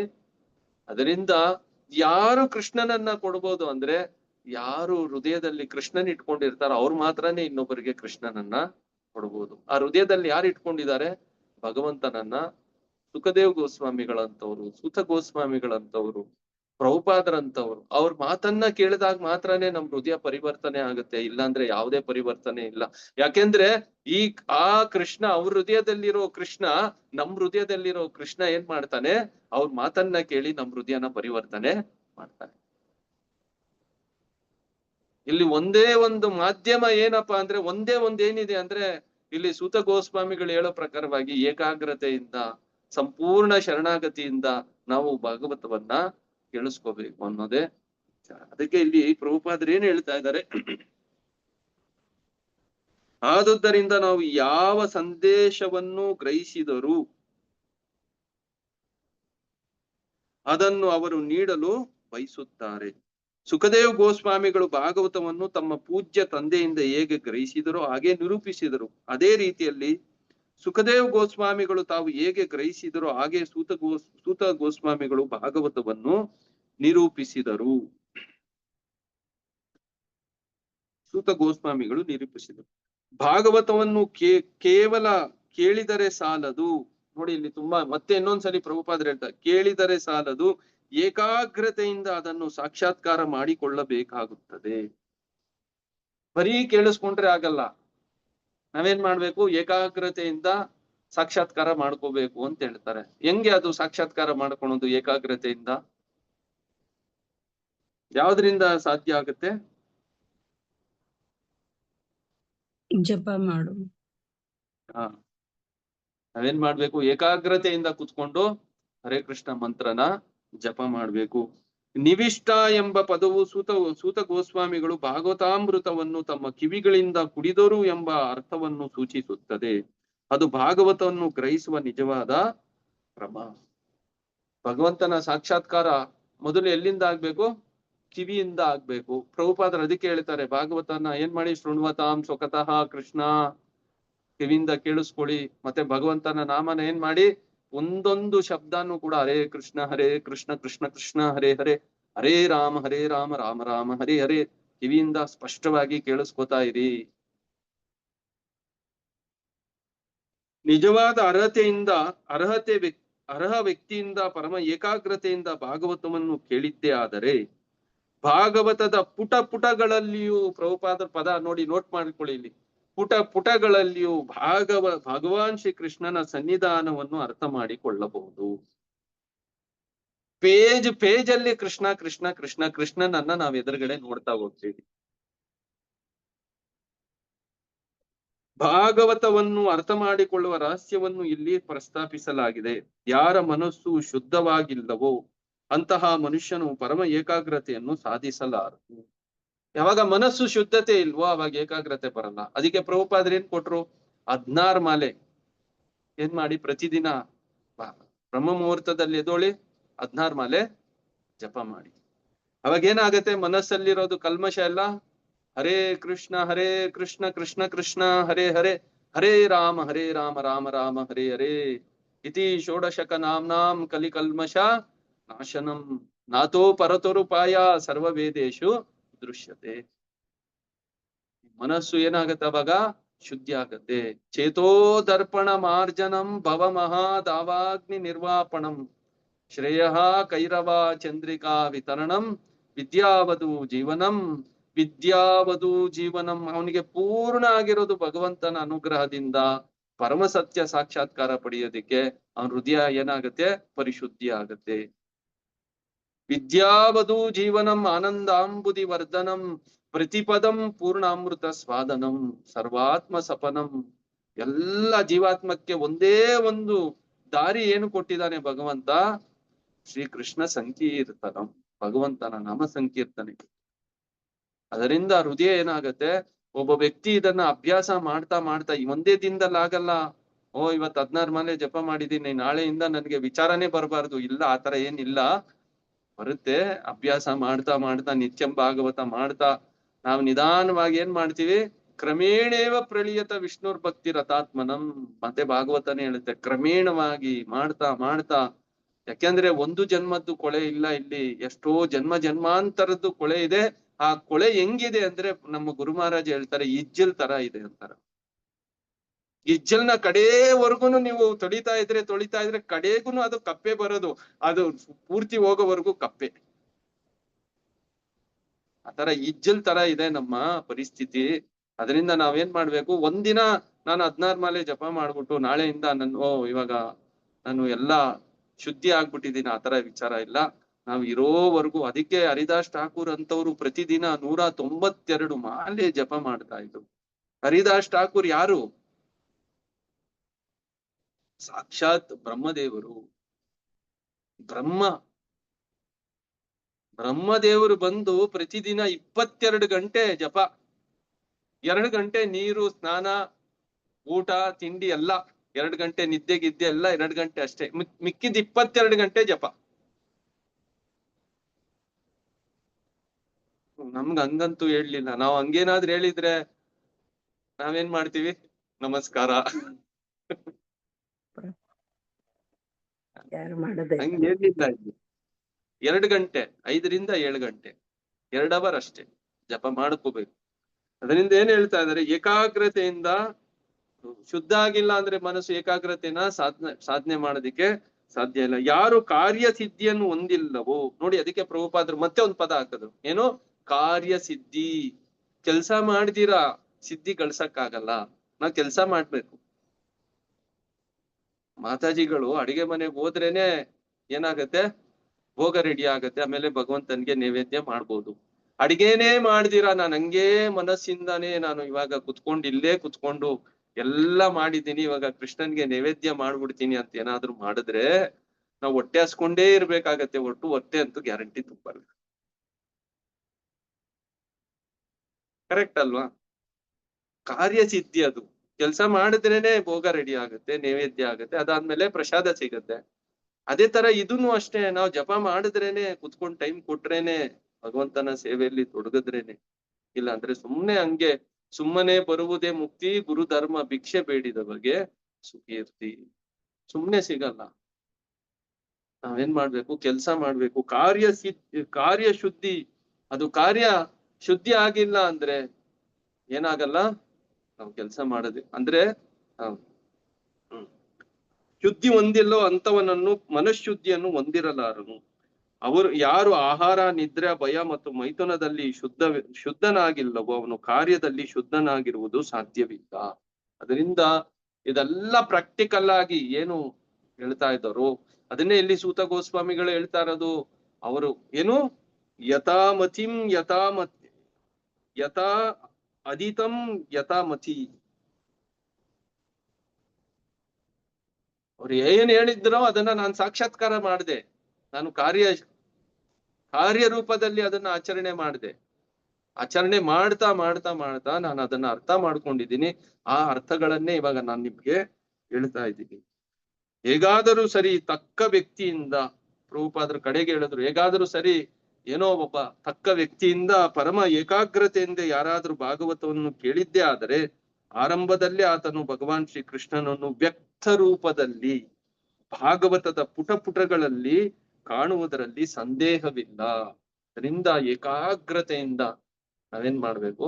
ಭಾಗವತವನ್ನ ಕೇಳಿಸ್ಕೋಬೇಕು. ಇದು ಈ ಒಂದು ಪ್ರಭುಪಾದರ ಭಾವಾರ್ಥದಲ್ಲಿ ನಮ್ಗೆ ತಿಳುವಳಿಕೆ ಕೊಟ್ರು.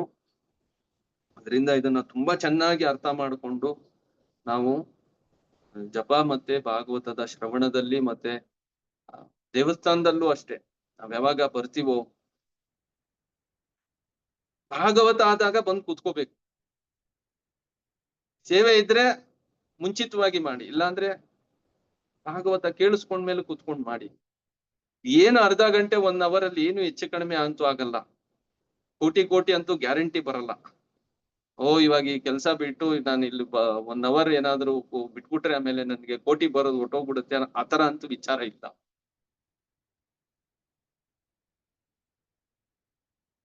ಸೇವೆಗಳನ್ನ ನಾವು ಮುಂಚಿತವಾಗಿ ಇಲ್ಲ ಅಂದ್ರೆ ಆಮೇಲೆ ಮಾಡ್ತಾ ಭಾಗವತ ಬಂದಾಗ ಆ ಅಮೃತವನ್ನ ಇಲ್ಲಿ ಪ್ರಭುಪಾದ್ರು ಹೇಳೋ ತರ ನಮ್ಮ ಕಿವಿಗಳಲ್ಲಿ ಏನ್ ಮಾಡ್ಬೇಕು? ಅದನ್ನ ತಗೋಬೇಕು, ಕುತ್ಕೊಂಡು ಶ್ರವಣ ಮಾಡ್ಬೇಕು. ಗ್ರಂಥರಾಜ್ ಶ್ರೀಮದ್ ಭಾಗವತಂ ಕೀ ಜಯ, ಜಗದ್ಗುರು ಶಿಲ ಪ್ರಭುಪಾದ ಕೀ ಜಯ. ಇವಾಗ ಇದರಲ್ಲಿ ಏನಾದ್ರೂ ಪ್ರಶ್ನೆಗಳಿದ್ರೆ ಮತ್ತೆ ಇದರಲ್ಲಿ ತುಂಬಾ ಮುಖ್ಯವಾಗಿ ನಿಮ್ಗೇನು ಇಷ್ಟ ಆಯ್ತು ಅನ್ನೋದು ಏನಾದ್ರೂ ವಿಚಾರಗಳಿದ್ರೆ ಇವಾಗ ಏನ್ ಮಾಡಿ, ಸ್ವಲ್ಪ ಹೊತ್ತು 1-2-3 ನಿಮಿಷ ಚರ್ಚೆ ಮಾಡ್ಬೇಕು.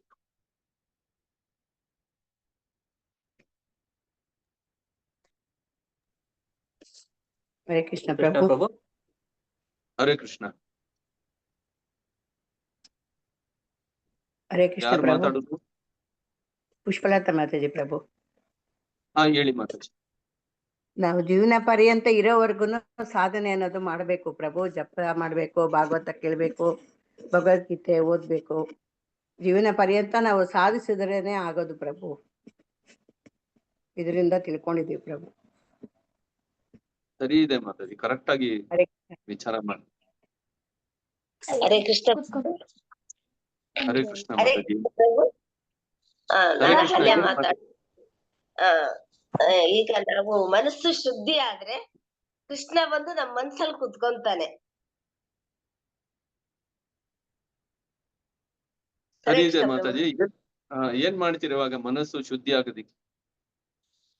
ಭಾಗವತನ ಮನಸ್ಸಿಟ್ಟು ಏಕಾಗ್ರತೆಯಿಂದ ಕೇಳಿಸ್ಕೋಬೇಕು.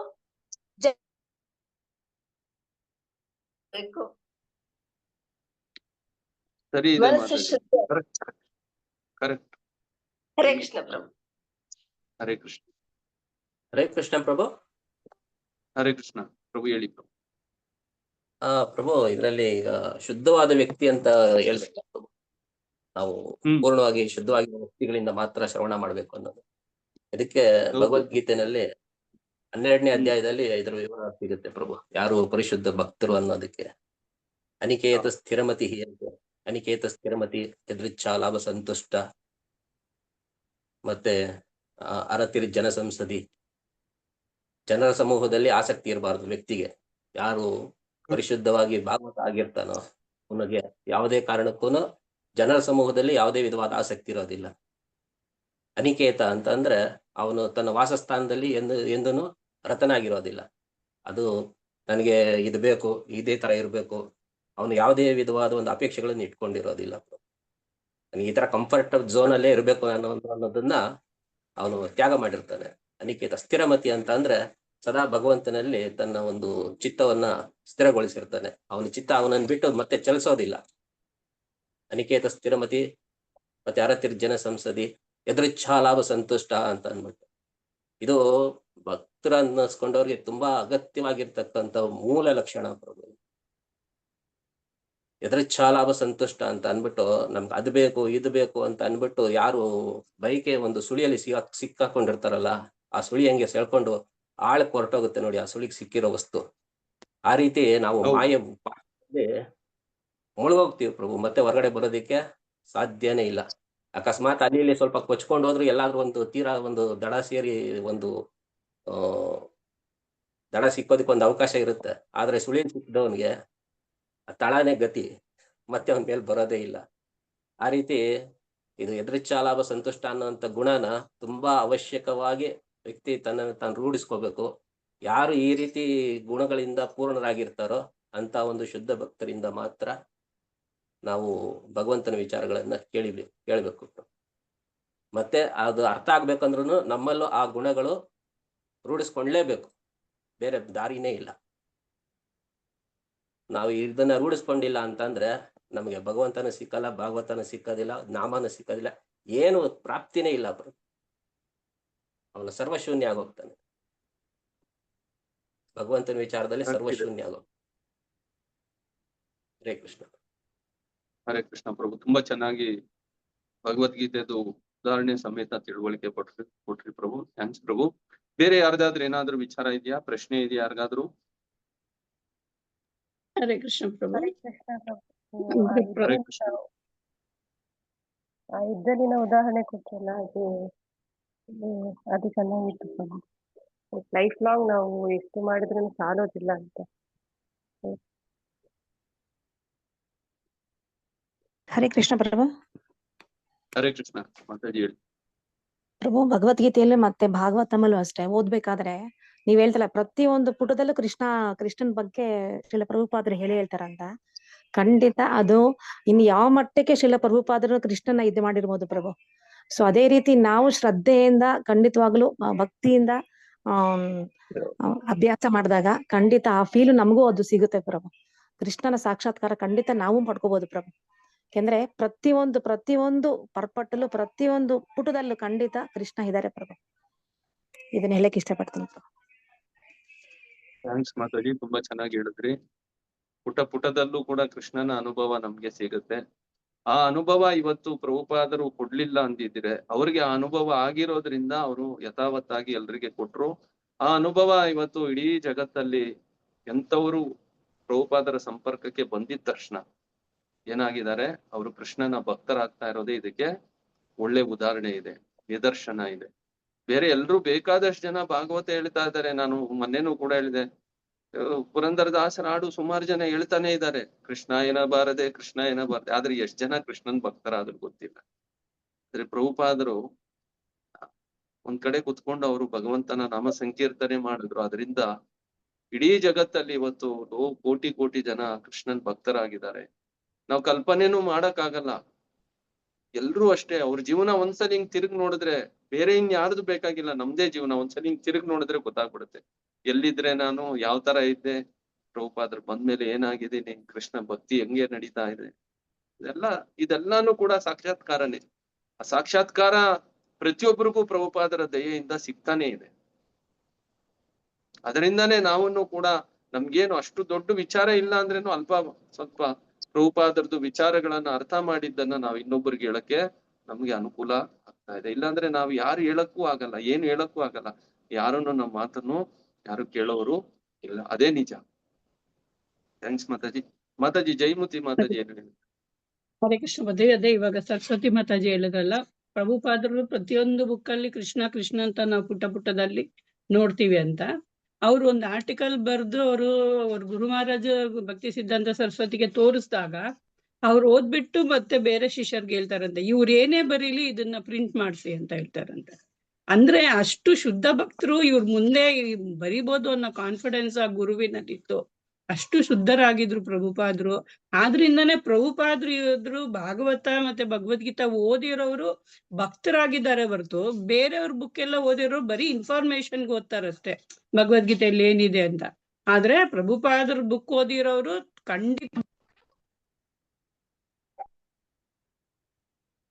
ಸರಿ ಇದೆ ಮಾತಾಡಿ. ಹರೇ ಕೃಷ್ಣ ಪ್ರಭು. ಪ್ರಭು ಇವತ್ತು ಹರೇ ಕೃಷ್ಣ.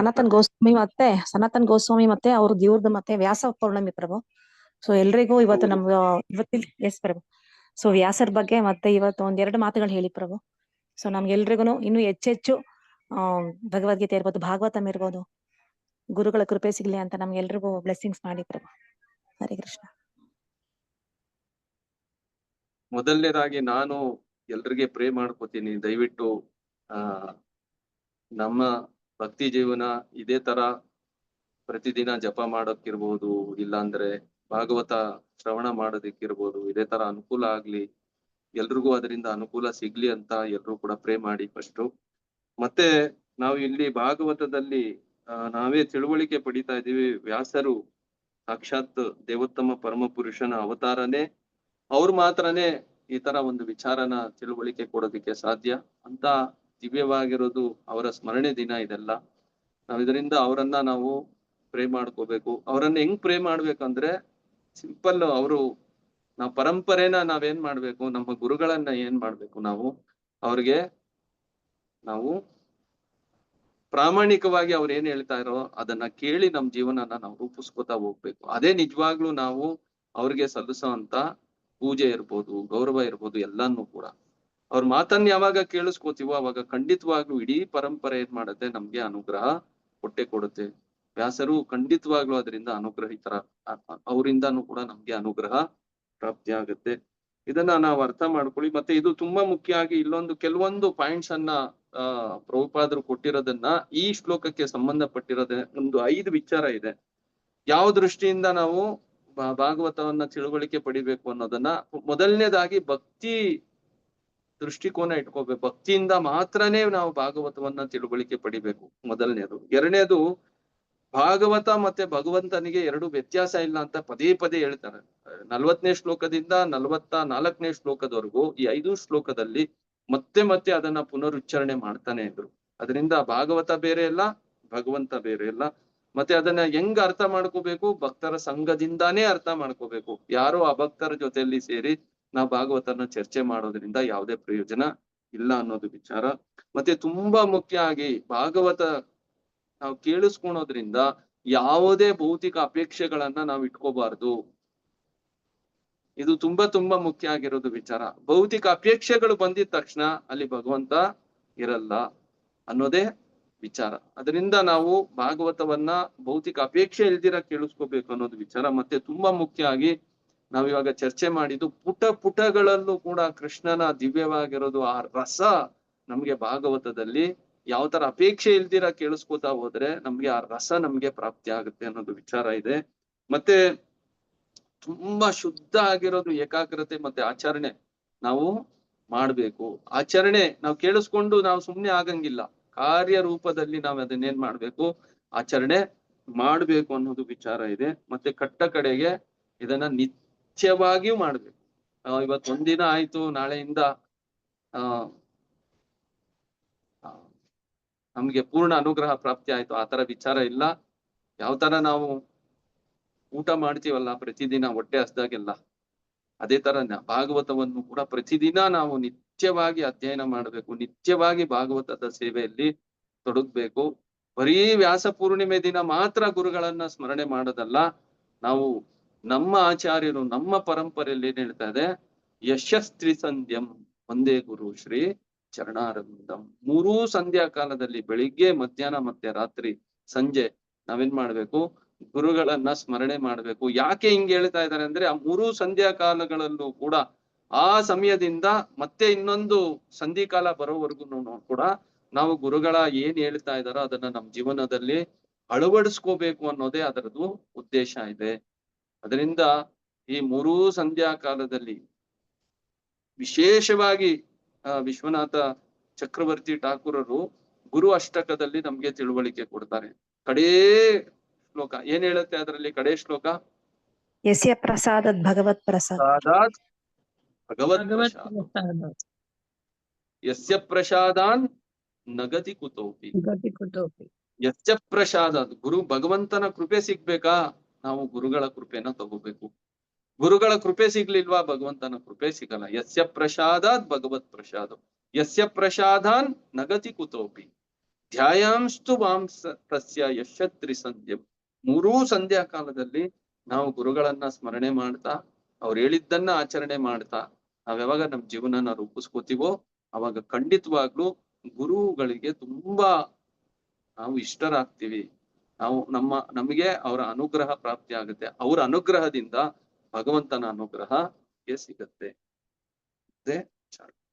ಇದನ್ನ ಅರ್ಥ ಮಾಡ್ತಾ ನಾವೊಂದ್ಸಲಿ ಹರೇ ಕೃಷ್ಣ ಮಂತ್ರ ಹೇಳಿ ನಾವ್ ಈ ಕಾರ್ಯಕ್ರಮ ಇವತ್ತು ಇಲ್ಲಿಗೆ ನಿಲ್ಸೋಣ. ಇವತ್ತು ತುಂಬಾ ಜನ ಜಪ ಮಾಡೋದಕ್ಕೆ ಬಂದಿದ್ರು ಬೆಳಿಗ್ಗೆನೆ. 5 ಗಂಟೆಗೆ 52 ಜನ ಇದ್ರು. ಹೌದು, ಇದೇ ತರ ಎಲ್ರು ಕೂಡ ಇಲ್ಲಿ ಯಾರ್ಯಾರು ಬರ್ತಾ ಇದ್ದೀರೋ ಅವ್ರೆಲ್ರು ಕೂಡ ಇವತ್ತು ರಾಮಚಂದ್ರ ಪ್ರಭು ಸುಮಾರು ದಿನ ಆದ್ಮೇಲೆ ಮತ್ತೆ ಜಪಕ್ಕೆ ಜಾಯಿನ್ ಆದ್ರು. ನನ್ಗೆ ತುಂಬಾ ಖುಷಿ ಆಯ್ತು. ಅದಾದ್ಮೇಲೆ ರೆಗ್ಯುಲರ್ ಆಗಿ ನಮ್ಮ ತಂಗಿನೂ ಕೂಡ ಮಹೇಶ್ವರಿ ಕಂಚಿಯಿಂದ ಅವರು ರೆಗ್ಯುಲರ್ ಭಾಗವತಕ್ಕೂ ಬರ್ತಾ ಇದ್ದಾರೆ, ಮತ್ತೆ ಜೊತೆಲಿ ಜಪದಲ್ಲೂ ಕೂಡ ಬೆಳಿಗ್ಗೆ 5 ಗಂಟೆಗೆ ಬಂದು ಜಪ ಮಾಡ್ತಾ ಇದ್ದಾರೆ. ಈ ತರ ಎಲ್ರು ಕೂಡ ಅವ್ರವ್ರು ಸಮಯನ ಚೆನ್ನಾಗಿ ಭಗವಂತನ ಸೇವೆಯಲ್ಲಿ ತೊಡಗ್ತಾ ಇದ್ದಾರೆ. ಇದೇ ತರ ಎಲ್ರು ಕೂಡ ನಾಳೆನೂ ಕೂಡ ನೀವು ಎಲ್ರು ಬೆಳಿಗ್ಗೆ 5 ಗಂಟೆಗೆ ಜಪಕ್ ಬನ್ನಿ. 16 ಮಾಲೆ ಕುತ್ಕೊಂಡು ಎಲ್ರು ಜಪ ಮಾಡೋಣ. ರಾಮಚಂದ್ರ ಪ್ರಭು ಇವತ್ತು 16 ಮಾಲೆ ನೀವು ಜಪ ಮಾಡಿದೀರಾ. ಒಂದೇ ಒಂದು ಅರ್ಧ ನಿಮಿಷದಲ್ಲಿ ಹೇಳಿ ಪ್ರಭು ನಿಮ್ಮ ಅನುಭವ. ಪ್ರಭು ಇವತ್ತು ಪೂರ್ತಿ 16 ಮಾಲೆ ಜಪ ಮಾಡಿದೆ. ತುಂಬಾ ದಿನ ಮೊದ್ಲು ಮಾಡ್ತಾ ಇದ್ದೆ, ಸೆಂಟ್ರಲ್ ಸ್ವಲ್ಪ ಬ್ರೇಕಪ್ ಆಗಿತ್ತು. ಈಗ ಮತ್ತೆ ನಿಮ್ಮ ಮೊನ್ನೆ ಹೇಳ್ತಾ ಇದ್ರಲ್ಲ ಪ್ರಭು, ಪ್ರತಿಯೊಬ್ರು ತಗೊಳ್ಳಿ ಅಂತ ಅನ್ಬಿಟ್ಟು, ಆ ಟೈಮಲ್ಲಿ ನನಗೆ ನಿಮ್ ಸ್ಮರಣೆ ಬಂದಿದ್ದೇನು ಅಂತ ಅಂದ್ರೆ, ಕಲ್ಲು ಸಕ್ಕರೆ ಕೊಳ್ಳಿರೋ ಅಂತ ದಾಸರು ಹೇಳ್ತಾರಲ್ಲ, ಹರಿನಾಮ ಕಲ್ಲು ಸಕ್ಕರೆ ಕೊಳ್ಳಿರೋ ಅಂತ. ಹಾಗೆ ನೀವು ಪ್ರತಿಯೊಬ್ಬರಿಗೂ ಈ ನಾಮ ತಗೊಳ್ಳಿ ತಗೊಳ್ಳಿ ತಗೊಳ್ಳಿ ಅಂತ ನಿತ್ಯ ವ್ಯಾಪಾರ ಮಾಡ್ತಾ ಇದ್ದೀರಾ ಪ್ರಭು. ನಿಮ್ಮ ಸರ್ಕಲ್ ನಾನು ತಗೊಳ್ಳೋದಿಕ್ಕೆ ಇದು ಮನ್ಸು ಮಾಡಿದ್ದೀನಿ. ಮೊನ್ನೆ ಮುದ್ರಾ ಧಾರಣೆಯನ್ನು ಮಾಡ್ಕೊಂಡ್ ಬಂದೆ ಪ್ರಭು. ನನ್ನ ಮನ್ಸಲ್ಲಿ ತುಂಬಾ ದಿವಸದಿಂದ ಇತ್ತು. ನಾನು ಸ್ವತಂತ್ರವಾಗಿ ಏನು ಅಧ್ಯಯನ ಮಾಡ್ಕೊಂಡ್ ಬಂದ್ಬಿಟ್ಟೆ. ನಂದು ಕೆಲವೊಂದು ರೀಸನ್ಸ್ ಇತ್ತು. ಆ ಒಂದು ಕಾರಣಕ್ಕೋಸ್ಕರ ನಾನು ಸ್ವತಂತ್ರವಾಗಿ ಮಾಡ್ಕೊಂಡ್ ಬಂದಿದ್ದೆ. ಇಲ್ಲಿವರೆಗೂ ಈ ಗುರು ಶಿಷ್ಯ ಪರಂಪರೆಯಲ್ಲಿ ಆಡ್ ಆಗ್ಬೇಕು ಅನ್ನೋಂಥ ಒಂದು ಬಲವಾದ ಇಚ್ಛೆ ಇತ್ತು ನನಗೂನು. ಮೊನ್ನೆ ಏಕಾದಶಿ ದಿವಸ ಮುದ್ರಾಧಾರಣೆಯನ್ನು ಮಾಡ್ಕೊಂಡ್ ಬಂದೆ. ಈಗ ಮೊನ್ನೆ ಮತ್ತೆ 27ನೇ ತಾರೀಕು ಶಿಕ್ಷಾ ಕಾರ್ಯಕ್ರಮ ಇದೆ. ಮೊದಲು 8 ಮಾಲೆದ ಶಿಕ್ಷೆ ತಗೊಂಡಿದ್ದೆ, ಆದ್ರೂ ಜಪ ಅನ್ನೋದು ಕಂಟಿನ್ಯೂ ಮಾಡಕ್ ಆಗಿರ್ಲಿಲ್ಲ. ನಾನು ಬೇರೆ ತರ ಸ್ಮರಣೆ ಮಾಡ್ತಾ ಇದ್ದೆ. ಆದ್ರೆ ಈಗ ಜಪಮಾಲೆ ಹಿಡಿದು ಏನು ಪರಂಪರೆಯಲ್ಲಿ ಏನು ಕೊಡ್ತಾ ಇದ್ದಾರೋ ಅದನ್ನೇ ಆಸ್ ಇಟ್ ಇಸ್ ಅದೇ ರೀತಿ ಫಾಲೋ ಮಾಡ್ಬೇಕು ಅನ್ನೋ ಒಂದು ಸಂಕಲ್ಪ, ಅದು ತುಂಬಾ ದಿವಸದಿಂದ ನನ್ನ ಇಚ್ಛೆ ಇತ್ತು. ಆದ್ರೆ ಈಗ ಅದನ್ನ ಪೂರ್ಣವಾಗಿ ಅದೇ ರೂಟಲ್ಲಿ ತೊಡಗಬೇಕು ಅಂತ ನಿರ್ಧಾರ ಮಾಡ್ಕೊಂಡು ಮುಂದುವರಿತಾ ಇದ್ದೀನಿ ಪ್ರಭು. 27ನೇ ತಾರೀಕು 12 ಮಾಲೆ ದೀಕ್ಷೆ ತಗೊಳ್ಳೋಣ ಅಂತ ಸಂಕಲ್ಪ ಮಾಡಿದ್ದೀನಿ ಪ್ರಭು. ಪೂರ್ತಿಯಾಗಿ ಬಂದ್ಬಿಡ್ತೀನಿ ಪ್ರಭು. ಸಾಕಷ್ಟು ಭಗವಂತನ ಬಗ್ಗೆ ಅಧ್ಯಯನ ಮಾಡಿ ತಿಳಿದಿದ್ದೀನಿ. ಗುರುಗಳ ಅನುಗ್ರಹ ಇದೆ. ಪ್ರಭುಪಾದರು ನನಗೆ ಕನಸಲ್ಲಿ ಕಂಡು ಆಶೀರ್ವಾದ ಮಾಡಿದ್ದಾರೆ. ಅವ್ರ ಆಶೀರ್ವಾದದ ಬಲ ನನಗೆ ಮತ್ತೆ ಮುಂದೆ ಮತ್ತೆ ತಮ್ಮಂತ ಹಿರಿಯ ಒಂದು ಭಕ್ತರ ಒಂದು ಆಶೀರ್ವಾದ, ಒಂದು ಅನುಗ್ರಹ ಮತ್ತೆ ಎಲ್ಲಾ ಭಕ್ತ ಸಮೂಹದಲ್ಲಿ ನನ್ನ ಭಕ್ತಿ ಜೀವನ ಯಶಸ್ವಿಯಾಗಿ ನಡೀಲಿ ಅಂತ ತಮ್ಮಲ್ಲಿ ಪ್ರಾರ್ಥನೆ ಮಾಡ್ಕೋತೀನಿ ಪ್ರಭು. ಎಲ್ರಿಗೂ ಆಶೀರ್ವಾದ ಮಾಡಿ. ಥ್ಯಾಂಕ್ಸ್ ಪ್ರಭು, ತುಂಬಾ ಚೆನ್ನಾಗಿ ಒಳ್ಳೆ ವಿಚಾರ. ಗುರು ಪೂರ್ಣಿಮಾ ದಿನ ಒಂದ್ ಒಳ್ಳೆ ವಿಚಾರ ಹೇಳಿದ್ರಿ. ಇದನ್ನ ಖಂಡಿತವಾಗ್ಲೂ ನಮ್ಮ ಹೃದಯದಲ್ಲಿ ಯಾವತ್ತೂ ಎಲ್ರಿಗೂ ಕೂಡ, ಬರೀ ರಾಮಚಂದ್ರ ಪ್ರಭು ಮಾತ್ರ ಅಂತಲ್ಲ, ಪ್ರತಿಯೊಬ್ರು ಇಲ್ಲಿ ಯಾರ್ಯಾರು ಬರ್ತಾ ಇದ್ದಾರೋ ಅವ್ರಿಗೆಲ್ರಿಗೂ ಕೂಡ ಇದೇ ತರ ಗುರುಗಳದ್ದು ಅನುಗ್ರಹ ಸಿಗ್ಲಿ. ಚೆನ್ನಾಗಿ ಜಪ ಮಾಡ್ಕೊಳ್ಳಿ, ದೀಕ್ಷಾ ಬದ್ಧರಾಗಿ, ಕರ್ತವ್ಯ ದೃಷ್ಟಿ ಅಂದ್ರೆ ಒಂದು ಜವಾಬ್ದಾರಿಯುತವಾಗಿ ನೀವು ಸೇವೆಗಳಲ್ಲಿ ತೊಡಗಿ. ಅವಾಗ ಮಾತ್ರ ಭಗವಂತಂದು ಅನುಗ್ರಹ ಸಾಕ್ಷಾತ್ಕಾರ ಆಗುತ್ತೆ. ಇದರಲ್ಲಿ ಭಗವದ್ಗೀತೆಯಲ್ಲಿ ಮತ್ತೆ ಭಾಗವತದಲ್ಲಿ ಪ್ರಭುಪಾದರು ಅದನ್ನೇ ಪದೇ ಪದೇ ಹೇಳ್ತಾ ಇದ್ದಾರೆ. ಅವ್ರ ಮಾತನ್ನ ಕೇಳಿ ನಾವೆಲ್ಲರೂ ಕೂಡ ಅದನ್ನ ಫಾಲೋ ಮಾಡ್ಬೇಕಷ್ಟೇ. ತುಂಬಾ ಒಳ್ಳೆ ವಿಚಾರ ಪ್ರಭು. ಇದನ್ನ ಇದೇ ತರ ಯಾವುದೇ ತರ ಅಡ್ಡಿ ಆತಂಕಗಳಿಲ್ದಿರ ನಿಮ್ಮ ಜೀವನ ಪೂರ್ತಿ ಇದೇ ತರ ನಡೀಲಿ ಅಂತ ನಾವು ಭಗವಂತನಲ್ಲಿ ಪ್ರಾರ್ಥನೆ ಮಾಡ್ತೀವಿ. ಒಂದ್ಸಲ ಹರೇ ಕೃಷ್ಣ ಮಂತ್ರ ಹೇಳಿ ನಾವು ಈ ಕಾರ್ಯಕ್ರಮ ಇಲ್ಲಿಗೆ ನಿಲ್ಸೋಣ. ಹರೇ ಕೃಷ್ಣ ಹರೇ ಕೃಷ್ಣ ಹರೇ ಕೃಷ್ಣ ಕೃಷ್ಣ ಕೃಷ್ಣ ಕೃಷ್ಣ ಹರೇ ಕೃಷ್ಣ ಹರೇ ಹರೇ ಹರೇ ರಾಮ ಹರೇ ಹರೇ ರಾಮ ರಾಮ ಹರೇ ಹರೇ ರಾಮ ಹರೇ ಶ್ರೀಮದ್ ಭಾಗವತಂ ಕೀ ಜಯ ಜಗದ್ಗುರು ಶಿಲ ಪ್ರಭುಪಾದ ಕೀ ಎಲ್ರಿಗೂ ಹರೇ ಶರಣಾಮ್ ಹರೇ ಕೃಷ್ಣ. ಪ್ರಭು. ಹರೇ ಕೃಷ್ಣ ಪ್ರಭು. ಹರೇ ಕೃಷ್ಣ ಪ್ರಭು. ಹರೇ ನಾಳೆ ಕೃಷ್ಣ. ಯಾರು